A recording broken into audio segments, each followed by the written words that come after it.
hello and welcome to Magnetize Your Marketing. We're going to have some fun today. We'll keep it short. It's going to be a quickie Webbie. We're going to kind of just dive straight in. So really quickly, I'm Christine Collins. I help intuitive, heart-centered entrepreneurs with niching in the marketing process, everything from content and copywriting to how you market and speak to your aligned niche client. I have a background in both psychology and marketing, and I'm also a certified master NLP hypnotherapist. So that is enough about me.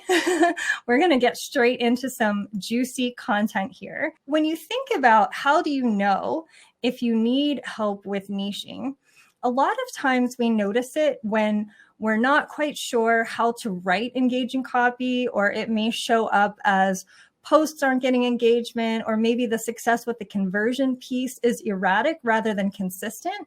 Or maybe it feels like there's not a strong foundation that leads your aligned client on a journey, guiding them through your content in a way that matches her interests up with your paid offers. And that can happen sometimes when we post things that are a little bit more random, like our random thoughts, versus content that is really strategic and intuitively guided with a purpose. Having that purpose is one of the most important pieces, and we'll talk a little bit about that too. And it can also be that our content or copy maybe feels like it's boring or bland or repetitive or uninspired. So today we'll address some of those things so that you can have more success and more insight on what to say to your aligned client and how to say it, and so that you can set up your marketing process so that your writing is coming from a place of knowing instead of guessing, and so that your audience can be responding to your content and it's bringing out their interest, it's leading to sales. And also we really want it to feel easy. Sometimes it can get to be a little bit overwhelming. So we want it to feel easy, that you can just sit down and write your content because you know who you're writing to and you know what you want to say to that person. And on your client's end, it feels like you wrote it just for her. So our strategy today is to gain insight into your aligned client, into her journey, and what it looks like from her point of view. So we're going to kind of step into her shoes a little bit and understanding some key aspects of niching. So the questions that we can ask, kind of standing in her shoes to see how she's looking at the situation and the language that she might use, and customizing your marketing to your niche and to the stage of the client journey for her. So ultimately, your niche is somebody who has the desire for the outcome that you deliver. So when I talk about niching, it's to talk about it in terms of that desire and niching to that desire. Now, there's nothing wrong with looking at traits like age or location if those things happen to be relevant to your specific work. So for example, if you work with women who are in menopause, then obviously age is very important. So we're definitely not negating those characteristics, but we want to go kind of a level deeper to expand on this concept of her desire and her goals, the things that she's chasing after or that she's deeply wanting, because it can be different even across the same problem or the same topic. So to bring that to life, let's just do an example. And let's say that your niche encompasses someone who wants to experience weight release. We may have in one instance a person who every time they go to a family barbecue, there's a member in their family who's critical of them. And so they are deeply wanting to change this experience. But then we have a different person who is actually fearful about a health condition, and their anxiety spikes every time they go to the doctor. So we have two people who they both ultimately want the same result or a similar result, but it's for very different reasons. And they're having a very different life experience. And also the underlying dynamics then are different. So you can certainly support both of them. It's just that when you're speaking to them through your content and through your copy and connecting with them using your words and your understanding of their plight, it's that their plights manifest quite differently. You would either want to address them kind of in separate pieces, or you can also go and find the common theme that overlaps both experiences for both people. And there's nearly always like a surface desire, which is kind of the goal that they can articulate. And then sometimes there's a deeper desire. So using that same example, we have two people wanting the same result or outcome of weight release, but the person who's really upset going to these family events most likely has a deeper desire for things like love, acceptance, or at a minimum, the avoidance of ridicule, pain, and rejection. And on the other hand, we have the person who is anxious about going to the doctor's appointments, and that individual may have a deeper desire for things like safety, health. There may even be some fears around mortality. And so these are kind of different underlying deeper desires and different underlying lived experiences for both people.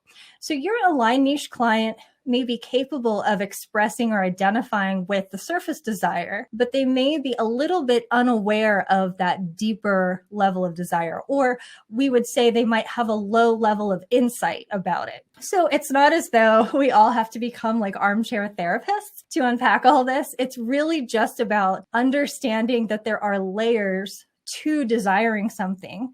And the better the grasp that you have on the lived experience for your client, both tangibly as well as emotionally, the better you'll be able to speak to her through your content and your copy. So the basic premise of niching to desire is sitting with their experience, their lived experience, and how well do you understand where the problem actually shows up for her in her life. So for example, does it happen when she first wakes up in the morning? Because maybe it's this like immediate thing. It's a health issue. It's sensations in her body. Or is it something that appears maybe later as she gets into her day, perhaps when she sits down at her computer to do something and then she has tech issues, problems with her laptop or her website? So how does that look for her? What is that actual experience for her? How does it make her feel? Is she feeling frustrated and angry? Does she want to throw the laptop out the window? If it's related to a difficult relationship in her life, maybe she wants to throw that out the window. So how can you kind of zoom in on her life and where the absence of your help is most noticeable for her? And then how can you decide to address that in your writing to make it as specific as possible for the person that you're trying to help? So when we're niching to desire, we're basically plunging headfirst into her life experience and asking ourselves, where does the absence of you and your support show up for her in her world? And then we also want to think about the language that we use to describe this as we're writing it to her. So how would she actually describe this to a friend? That's one of my favorite ways to think about it. If she was going to sit down with a friend for coffee, like how does she talk about this? And then also, if she were to look for help online, what would she actually type in if she was to Google it? Chances are it's not going to be like the techie lingo professional terms that you as the expert think about it as, but it's going to be in her words. So let's say that she's reached a point where she's really frustrated and late one night she decides to just Google a few things online. What is she actually typing into Google? How does she type it into a search engine to look for support or help? And those are aspects that you can slowly tie into your content, doing a little bit of SEO with some keywords that can be very helpful in the matchmaking process between your work and her concerns to help her actually find you. And then asking, like, if she was out to coffee with that friend and her friend said, hey, what's up? You know, how are things going? How would she talk about this issue? What are the words that she would choose in everyday conversation? And chances are it's not going to have a lot of terminology or lingo to it. You know, sometimes like in certain realms, we may have a lot of training and education that kind of informs the way we speak about things. And with that education that we have comes terms and lingo that are really specific to our industry. So just to give you kind of a funny example, I happen to have a background in psychology and like the therapy and counseling realms. Because of that, I have a lot of friends that are therapists and psychologists in that sort of counseling area. And when you get a bunch of them together, inevitably you might hear things like, oh, she's so borderline, or this one is totally histrionic, or codependent get thrown around a little bit. The thing is that your niched aligned client is most likely not waking up in the morning going, oh my gosh, I'm so codependent. What on earth am I going to do? No, they're probably walking around thinking about the argument that they had with their partner and what a doofus he or she was. And maybe they're chatting to a friend about, like, this is what happened and this is what he said or she said, and then this is what I did.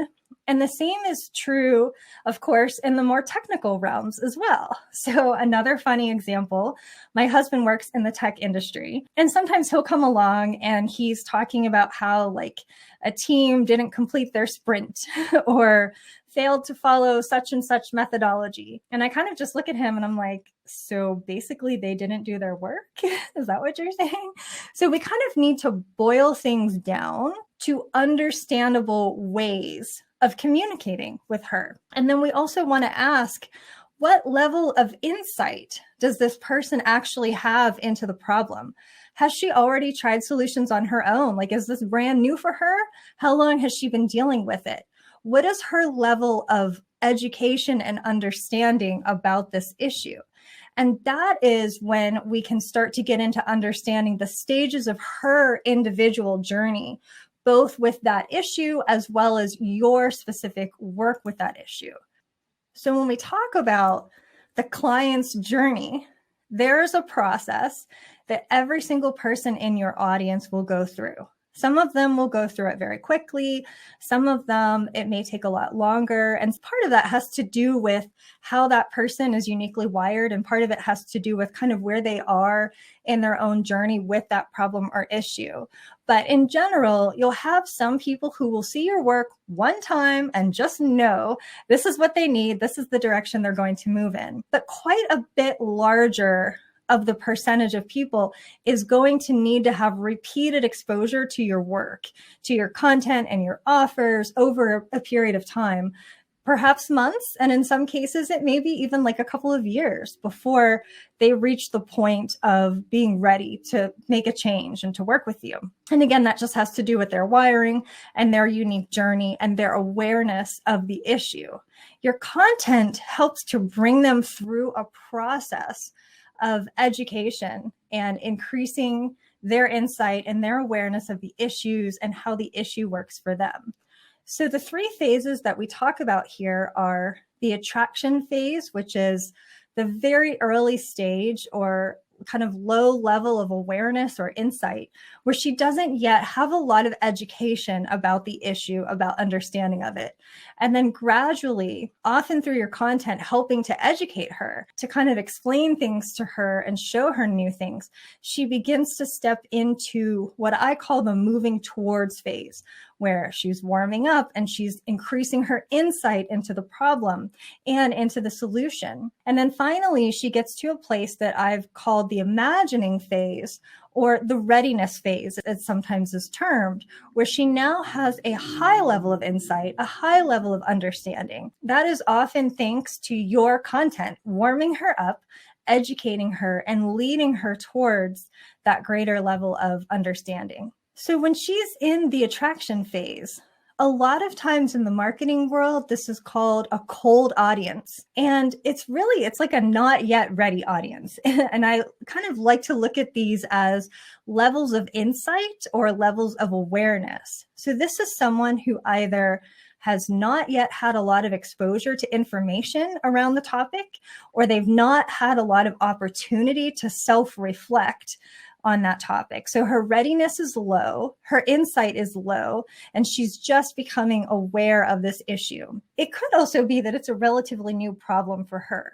It's just appeared for her in her life. It also may not seem as critical or important to her yet. It kind of hasn't hit that threshold for her yet. So some of the questions that we could ask ourselves if she's just becoming aware of this issue, let's say yesterday, what are some things that she might be thinking about?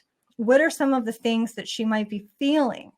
And this is obviously going to be very different from someone who's been exploring this issue for a long period of time. So if she's just in this early phase, let's say yesterday she woke up and she noticed it, or she saw some of your content yesterday, maybe for the first time. How does she define the problem and how does she talk about it? And so we can look at what she's thinking about and what she's feeling in particular. As we talked about, we might want to look at the language that she uses to describe the issue. But now we can be more specific to where she is in that client journey. So in this stage, she'll still be talking about the problem and the issue in everyday terms. And it's really worth noting that in any phase is that your client doesn't think about their life and their problems in the same way that you do. She doesn't know that she has a niching issue, insert LOL, or a content engagement issue. She just knows that she's not getting a bunch of little red dots dinging in her notifications for someone commenting. So what is the equivalent for your niched aligned client? Like, how does this show up for her? And what is she actually experiencing, and how does she think about it? And then a little bit further down the track, she gains insight. She slowly starts to gain awareness. Education is happening both from you, perhaps your content, and perhaps from other sources. And she may slowly begin to describe it and think about it differently. So maybe she picks up a term or two, maybe a little bit of lingo, but more importantly, she's in the moving towards phase where she is now beginning to actively read your content. She's reading it on purpose now versus like it just happened to show up as she's scrolling. Now she actually stops and makes sure that she has a look at what you've got to say. And she's beginning to move towards your work and towards that insight that we're talking about, where she's becoming that quote unquote warmer audience. So I would say that she's gaining an awareness. And we can take a look now at how does the problem look and feel different to her? What's different about this compared to where she was in the attraction phase? And so you can think about like where these differences, the cold, warm, and hotter audiences, where they might show up. Often your coldest audience will be in the more public places. So perhaps like your social media page, like if you have a public Facebook page or Instagram, the places where she's likely to stumble across you, maybe on your website where your blogs live. If she's Googling things and she stumbles across one of your blogs, and then as she begins to move towards you, she moves towards a deeper insight. Maybe she gets on your email list. So it's possible now that maybe you would want your newsletters to have a little bit of a different tilt towards them versus what you're putting out on your social media page. You know, sometimes we see like people will write something and it's like, okay, I wrote this and I'm going to plop it here on my Facebook page and I'm going to plop it here into 5 different groups on the same day. And then I'm going to plop it here into my email newsletter and then put it here on my blog. And it's certainly easy to understand why people would do that because it feels like a time saver. It feels less overwhelming. It seems like it's easier. But for the audience, it's kind of like she's not being spoken to at her level or being met where she is based on where she is in the client journey. So we have someone in this moving towards phase, and it's helpful to think about how does the problem look and feel to her now that she has that increasing insight, a little bit more education, and what does it look like for her now? How does she talk about that problem now? And is it different from when she was in that early attraction phase? And as she gets towards the imagining or the readiness phase, this would be considered your hottest audience. That's often what it's called. And I would look at it and say, this is someone who has a high level of insight and a higher level of awareness and a higher level of readiness because she's been educated about the problem. She has more insight thanks to you, your content, your education, and maybe over a period of time, you've helped to guide her and provide some revelations for her that have taken her from where she was, where she didn't understand it very well at all, to where she now has a lot more insight. So she's gone from not even understanding why she needs to have website maintenance, for example, to now she knows what can go wrong if she doesn't have that support and why it's so important. And she has this increased education about it. And so she's at a place of readiness where maybe she's been following you along for a while. And so over the course of that time, a few things have happened for her to get her to this stage. Number one, she understands that you are an expert in your subject matter to the extent that you need to be, right? You don't have to know everything, but she has seen that you know your stuff. And she has seen you demonstrate your own insight And over time, her impression of you being well-versed in your topic has been formed. And number two, she has a level of trust in you as a practitioner or a provider because you have displayed consistency with your business. And over a span of time, weeks, days, or months, she has seen you consistently showing up to talk about the same issues, demonstrating your knowledge and your willingness to be helpful, teaching her things that she didn't know before. And you have really also shown that your business is reliably present, which builds trust as well. And that's one of the many reasons why I like to talk about consistency. Sometimes it's like the dirty little C word that nobody wants to think about because it's not fun or it feels like it could be hard.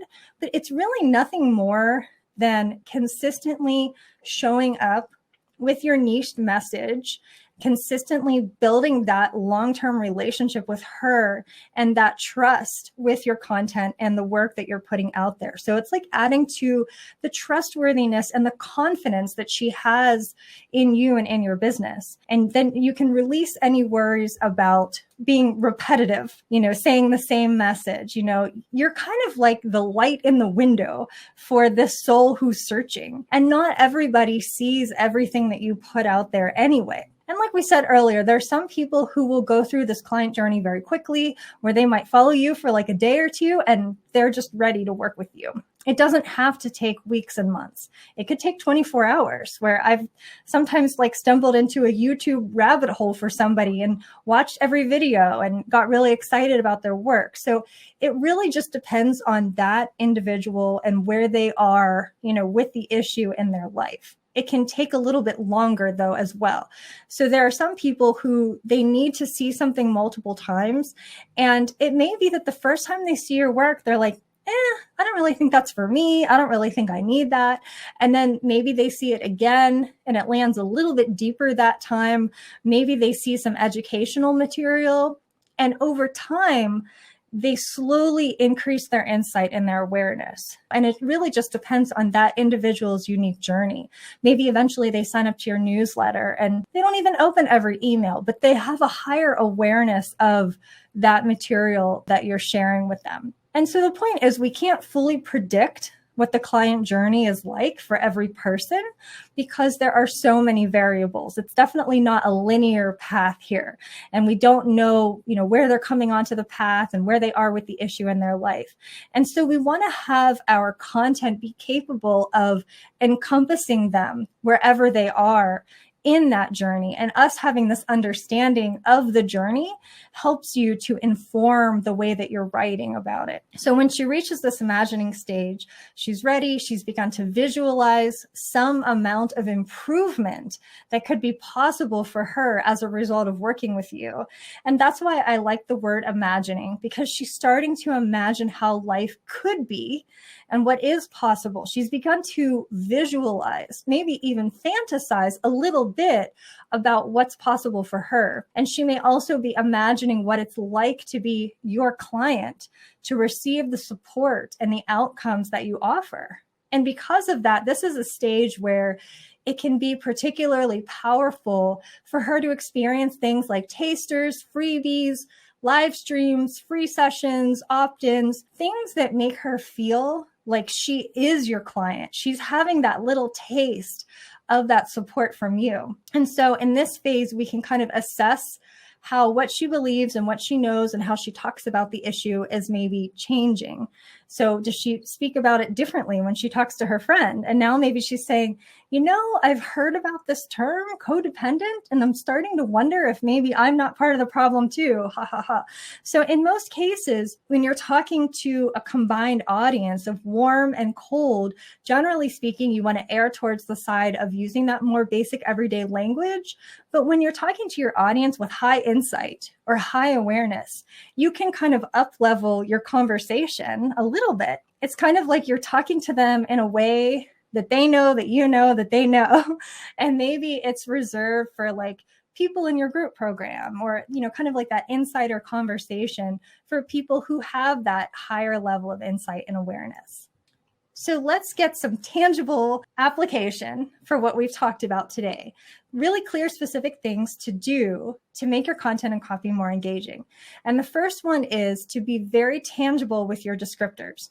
When you're writing your copy, the more you can use clear, tangible, real world depictions, the more likely she is to sit up and take notice. And we've already talked through a few examples about like some exact situations where she might find herself in going to a family barbecue, having this doctor's appointment. If you do something more tech related, maybe she's sitting down to update her new pricing on her website and she can't figure out how do you do this in WordPress, but you know how to do that. So you can walk her through that lived experience.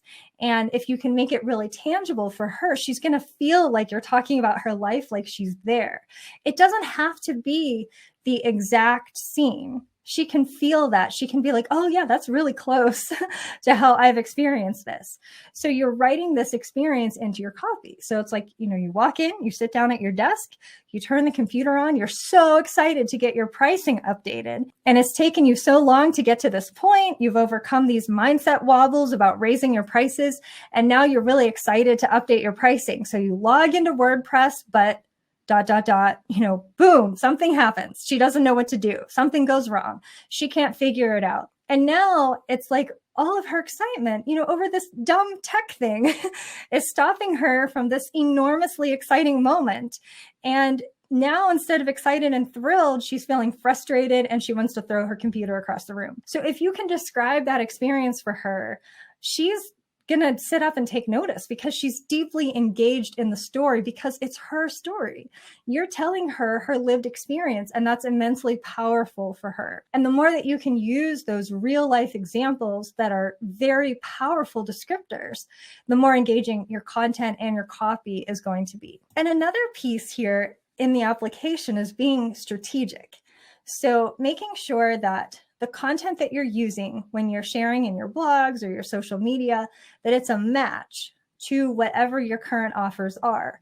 So that way, if someone is following you on socials or they're in your list, the work that they're seeing, it's relevant to something you're actually offering right now that's available to them. So you're not kind of setting them up to maybe be confused or even disappointed because they watched a fantastic video for a half an hour about a subject and then they go to your website to try to work with you. And the thing that's there that you're selling, it's completely not related at all to the thing that they got excited about. So kind of making sure that there's a strategy to what you're sharing when, that it matches with the content. So your genius tips and your educational things actually layer and match what she has access to in terms of getting help from you. So you can kind of schedule your content to match whatever you're currently promoting. I like to think of it, because I love analogies, I like to think of it as sorting a deck of cards into their respective suits. So, like hearts, diamonds, clubs, and I'll say, okay, the hearts category is going to be like this XYZ program. So we start with that. And then we'll say this tip goes into the hearts category because hearts represents that program. And then I've also got this freebie that's a great lead in to that particular program because it gives a taste of some of the same types of work that we do in that program. So that's also in the hearts category. And then decide, okay, February is Hearts Month. And so I can just pull that stack of Hearts cards from the deck. And I've got my tips, my freebies, and my paid promo, and they all match. And then you can consider, just like with the phases of the journey, where the most appropriate content goes for each phase. So where are your colder stage people showing up? And it could be different depending on your unique business, but maybe that's your Facebook page. And maybe your hottest audience is in a Facebook group, or maybe that's your email list.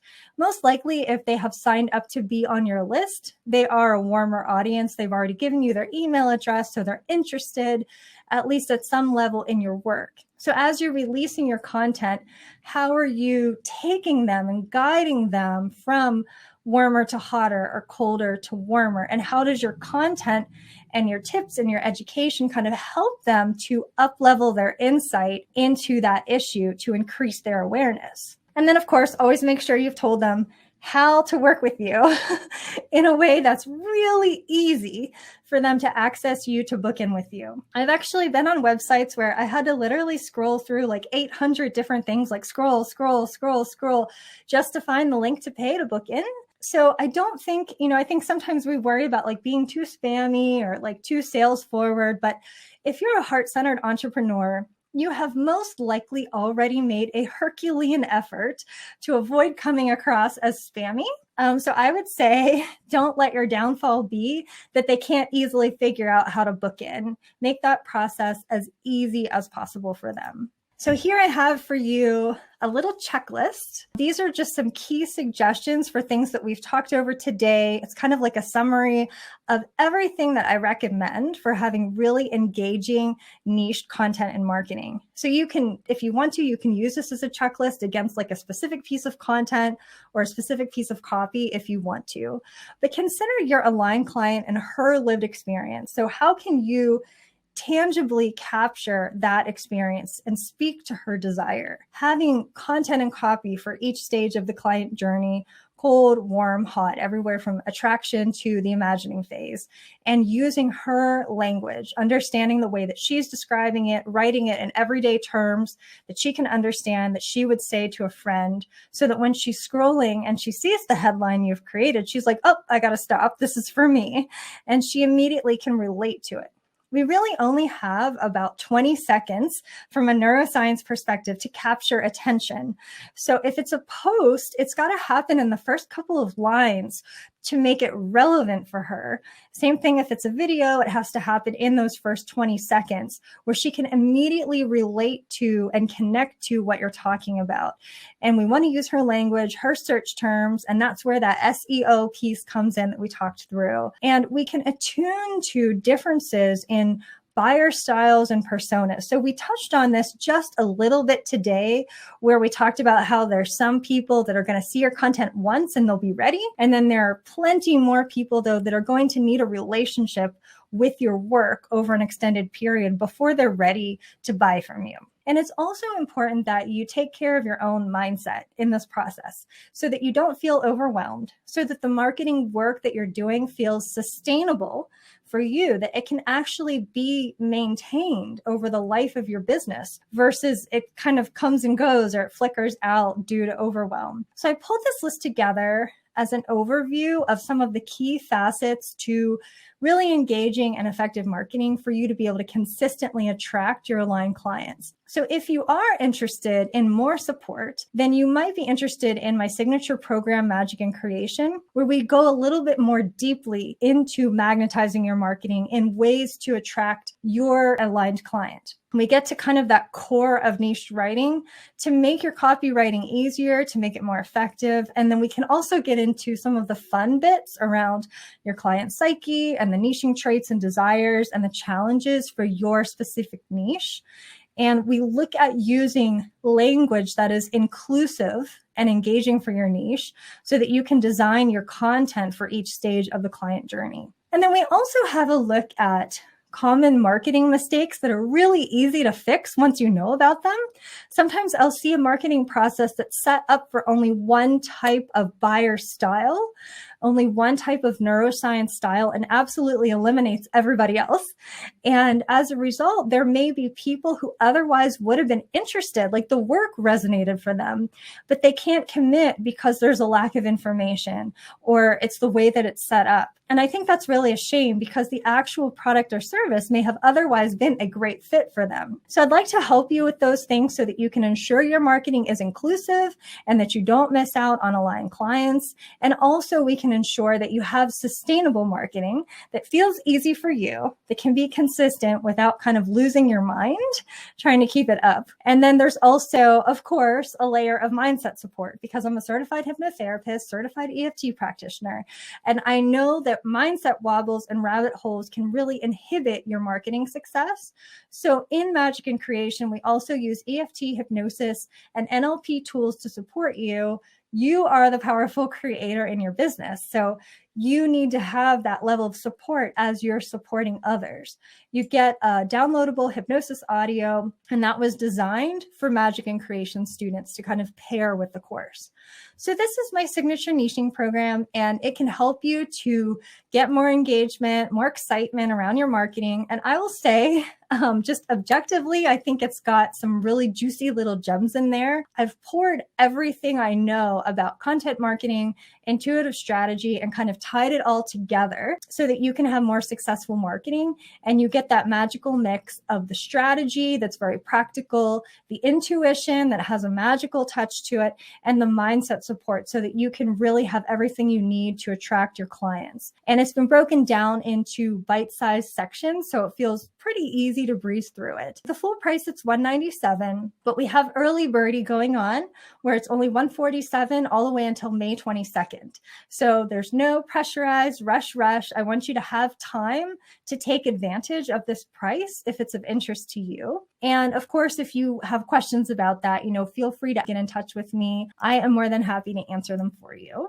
And I just want to close today by saying how much I appreciate you coming along for today's journey. It's been fun for me, but I hope that you've really gained some valuable insight that you can immediately put into play. And whether or not our adventure together continues beyond today, I have really enjoyed sharing this time with you.